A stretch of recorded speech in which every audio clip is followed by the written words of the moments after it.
citizens. The golden age of America begins right now. যুক্তরাষ্ট্রের president হিসেবে শপথ নেওয়ার পর ডোনাল্ড ট্রাম্প একের পর এক নির্বাহী আদেশে সই করে পুরনো আইন বাতিল করেছেন এবং বিভিন্ন নীতি পরিবর্তন করেছেন।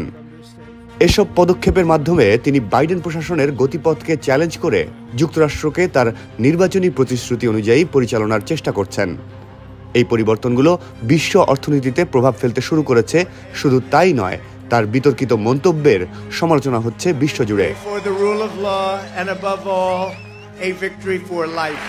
ক্ষমতায় বসার পর ডোনাল্ড ট্রাম্পের সই করা নির্বাহী আদেশগুলোর অন্যতম হল যুক্তরাষ্ট্র মেক্সিকো সীমান্তে জরুরি অবস্থা ঘোষণা। এই আদেশের মাধ্যমে ট্রাম্প মার্কিন সেনা মোতায়েন করতে পারবেন এবং অভিবাসীদের বৈধতা দেওয়ার একটি প্রকল্প বন্ধ করেছেন। তিনি সংবিধানকে উপেক্ষা করে জন্মসূত্রে নাগরিকত্বের বিধানও বাতিল করেছেন, যা 1898 সালের সংশোধনীর বিরুদ্ধে যায়। ট্রাম্প 2021 সালের ক্যাপিটাল দাঙ্গার ঘটনায় দোষী সাব্যস্ত প্রায় 1500 জনকে সাধারণ ক্ষমা ঘোষণা করেছেন।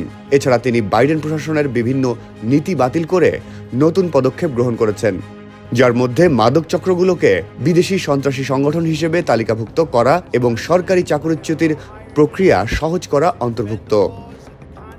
ডোনাল্ড ট্রাম্প নির্বাহী আদেশের মাধ্যমে প্যারিস জলবায়ু চুক্তি থেকে যুক্তরাষ্ট্রকে প্রত্যাহার করেছেন, যা তিনি প্রথম মেয়াদেও করেছিলেন। বিশ্ব স্বাস্থ্য সংস্থা WHO থেকে যুক্তরাষ্ট্রকে প্রত্যাহারের প্রক্রিয়া শুরু করেছেন তিনি। এছাড়া পররাষ্ট্র দপ্তরের 1 ডজনের বেশি জ্যেষ্ঠ কূটনীতিককে পদত্যাগ করতে বলা হয়েছে।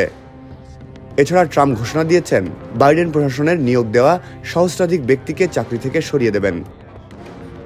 ট্রাম্প তার প্রথম দিনে মেক্সিকো ও কানাডার পণ্যের ওপর শুল্ক আরোপ, পানামা খালের ওপর চীনের প্রভাব এবং গ্রিনল্যান্ডের বিষয়ে বিতর্কিত মন্তব্য করেছেন।